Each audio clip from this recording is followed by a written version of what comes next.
আজকে সকালে ঘুম থেকে উঠেই দেখি আমাদের বাড়ির সামনে যে জমিটা আছে সেই জমিটা কিন্তু চষতে শুরু করে দিয়েছে। কারণ আমাদের সামনেই কিন্তু সিজনের ধান চাষ হবে, সেই কারণে ধানের বীজ পাতা শুরু করে দিয়েছে আমার আব্বাজান। তাই ভাবলাম আজকে না ছোট্ট করে একটা ভিডিও এখান থেকেই শুরু করা যায়, আমাদের গ্রাম এলাকায় কিভাবে ধান চাষ করা হয়, কিভাবে ধানের বীজ পাতা হয়, এগুলোই সম্পূর্ণটাই দেখাবো ভাবলাম। তার আগে তোমাদের সঙ্গে সুন্দর একটা প্রোডাক্টের পরিচয় করিয়ে দিই। তোমরাও কি চুল পড়া, চুল পাতলা হয়ে যাওয়া বা অটোমেটিক চুল ঝরে যাচ্ছে এরকম রোগে ভুগছো, তাহলে কিন্তু তোমরা এই প্রোডাক্টটা একবার ইউজ করতে পারো, যেটা একবার ইউজ করলেই তোমরা কিন্তু 12 দিনের মধ্যে রেজাল্ট পেয়ে যাবে। তাহলে আর দেরি কিসের, আমার ভিডিওর কমেন্টে লিংক আছে, তাড়াতাড়ি গিয়ে এক্ষুনি তোমরা অর্ডার করে দাও। অর্ডারটি তোমরা ক্যাশ অন ডেলিভারি করতে পারো বা অনলাইন পেমেন্টও করতে পারো, সব রকমের সুবিধা কিন্তু আছে। আর তারপরেই কিন্তু মুখ হাতটা ধুয়ে আমি আবার একবার খামারে যাচ্ছি। আর খামারে যাওয়ার পরেই দেখতে পেলাম আমাদের পাড়ার কটা ছেলে এসেছে। তারা ওই যে যখন ট্রাক্টরে জমিগুলো চষছিল সেখানে খাদ হয়ে গেছে, সেই খাদে এখন তারা মাছ ধরবে। তাই ভাবলাম একটু সেখানে গিয়ে একটু ভিডিও করে তোমাদের দেখাই। আমরা যখন ছোট ছিলাম তখন কি করতাম জানো তো, এই যে এখন যে বাচ্চা ছেলেগুলো ট্রাক্টরে যে লিক আছে সেই লিকে মাছ ধরছে, আর আমরা কি করতাম, ট্রাক্টরে যখন চষতো সেই ট্রাক্টরের পিছু পিছু আমরা ছুটে বেড়াতাম আর মাছ ধরতাম।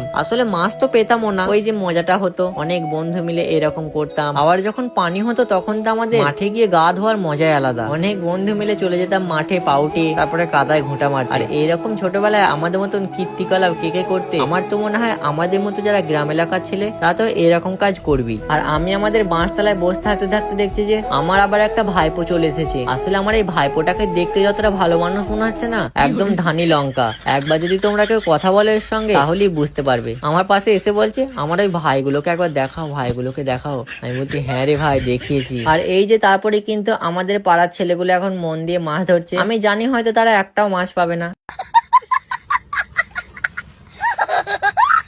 কিন্তু ওই যে মজা, কারণ এইটাই বয়স আনন্দ করা। বড় হয়ে গেলে ফ্যামিলির প্রেসার, গার্লফ্রেন্ডের প্রেসার, আরো অনেক কিছু প্রেসার কিন্তু মাথার মধ্যে চলে আসে।